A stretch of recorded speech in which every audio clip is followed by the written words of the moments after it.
you shouldn't be watching this if you have a predisposition to feeling offended, because I am going to be giving my opinions, sometimes controversial, sometimes not welcome, on certain popular books. So let's get it on.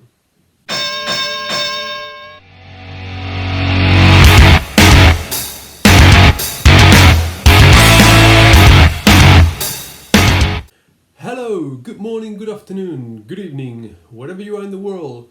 Jose here, welcoming you to not quite another episode of Amazing Worlds. I think if I make these opinion pieces a routine, I may have to call it that, opinion pieces. So welcome to opinion pieces, my unpopular / controversial opinion pieces.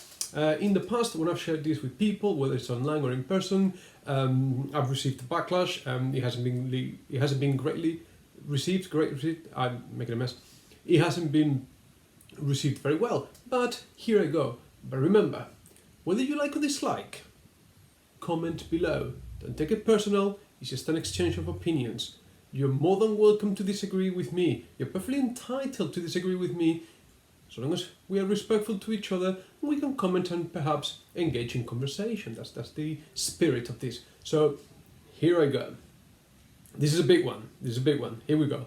Controversial opinion number 1. Stephen King, not a horror writer. That's right. I said it. Stephen King is not a horror writer. What am I talking about? What do I know? Have I lost the plot? Am I crazy? Hear me out. Okay. This comes from my opinion.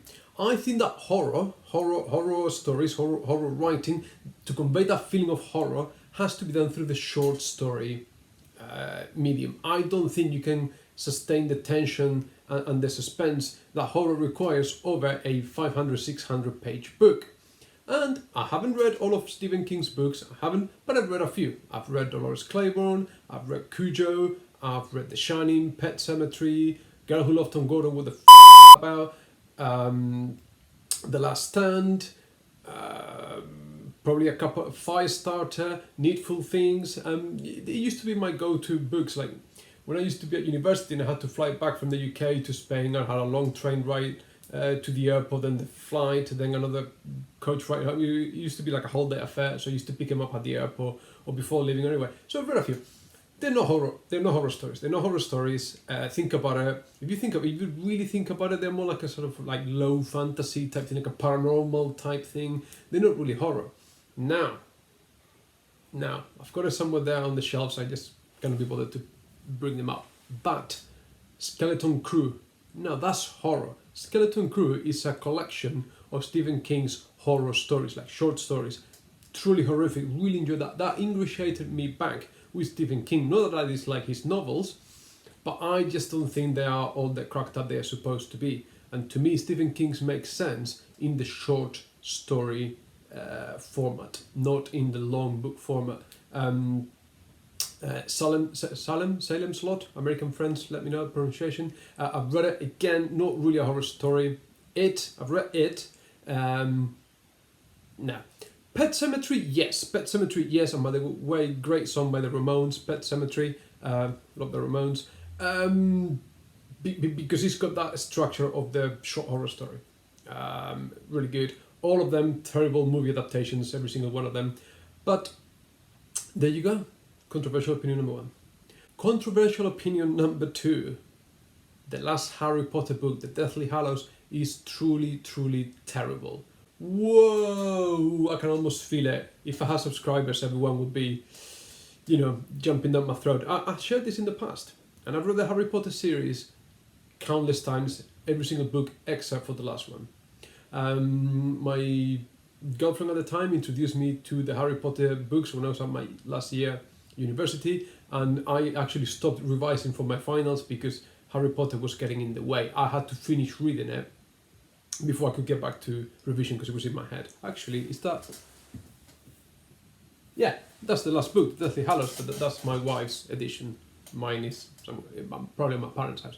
But anyway, I thought the Harry Potter books were great, each and every single one of them, up until the last one. And I remember when they came out, they were a massive worldwide event. It was unheard of. We've never seen it before, we haven't seen it since. And they were truly great. And for those of you that are maybe unaware, they are such a reflection of school life in the UK, because I worked as a teacher in the UK for about 8 years, and the students in the school are placed in houses, and they compete for like the house cup. So it's sort of like a real sort of very British take on the school system. So, and the life of the students at Hogwarts follows the life of students in the UK. So they do the GCSEs at age 16, which is the owls, the ordinary wizardry level exams, and then they do the A levels at 18, and they do another. So it's sort of that going on.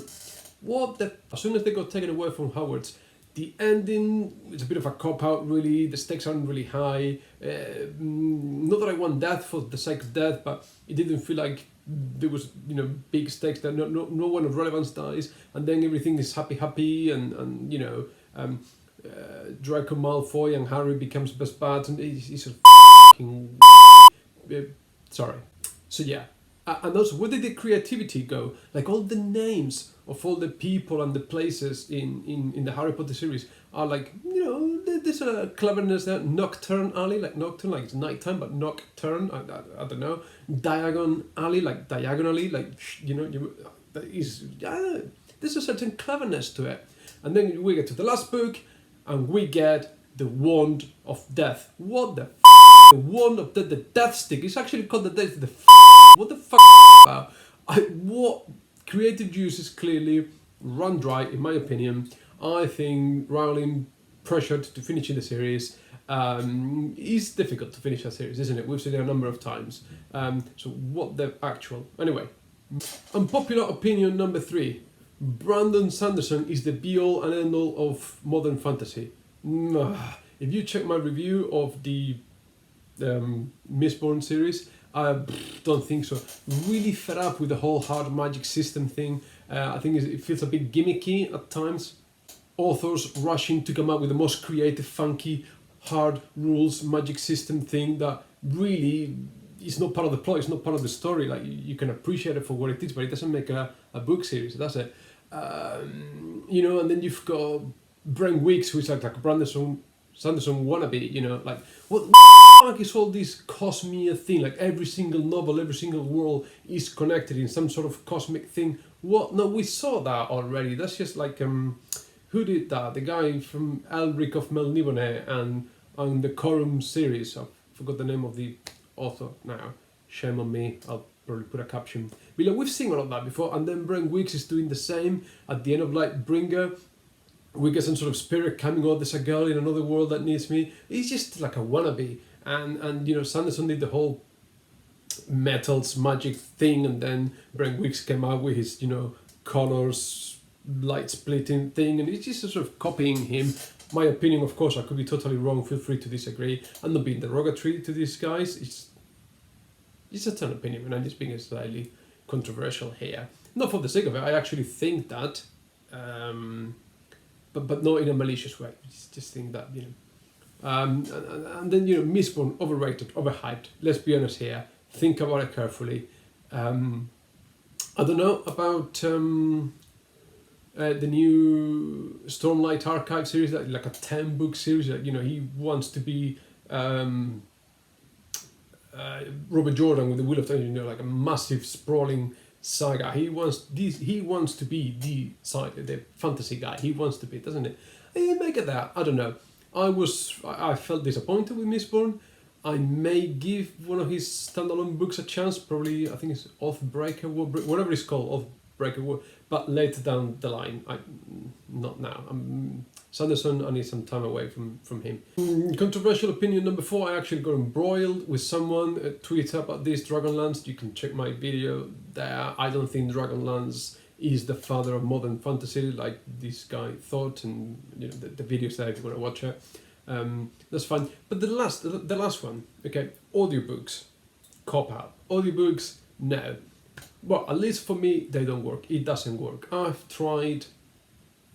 I think, books require attention, they require time, they require an investment and involvement from the reader. And if you're going to be earning, or you're going to be washing up or whatever, you got a video, a tape playing in the background, how are you going to listen to a 10-book epic Stormlight Archive on audiobook, or a 900-page No, you need to pay attention. Like for me, I've tried audiobooks or stories where, like, when I go for a long run, I'm gonna be out of the house for like an hour and a half, 2 hours running. If I stick on even a short story, even a Lovecraft short story, my mind wanders away. It just thinks of something else. I lose track of the plot and following the story, and it just doesn't work for me. So I can't imagine how people, I've read War and Peace on audiobook. No, you haven't. You just had it in the background like the cows hear the train passing by. You haven't soaked in the story. It's just impossible. It doesn't work like that. Don't get me wrong. Obviously, audiobooks have got a place, and they got a space. If you are visually impaired, or they do lend a service, and I get it. I'm not putting them down. I just think, for me, audiobooks, not really. No. Even I've tried short horror stories. This great YouTube channel where they do voice recordings of horror stories and they come up with their own. I'll put a link here and below because I forgot the name, but I'll credits everything there. And I just lose it though. They're great, but I just lose the thread. So I don't imagine how people can follow a long sprawling epic through audiobook. But let me know if I'm wrong, if it's just me, my mind doesn't work that way. Anyway, so this is it. This is my sort of opening grand first opinion piece and controversial unpopular opinions that I hold, and I'm not going to apologize for them. But please like, share, comment, subscribe. Let me know what you think. Have I got it all wrong? Am I a total moron for this? Just don't call me moron. I know I can be at times, but such is life. Anyway, I hope you enjoyed. Please take care, and I'll see you next time. Bye.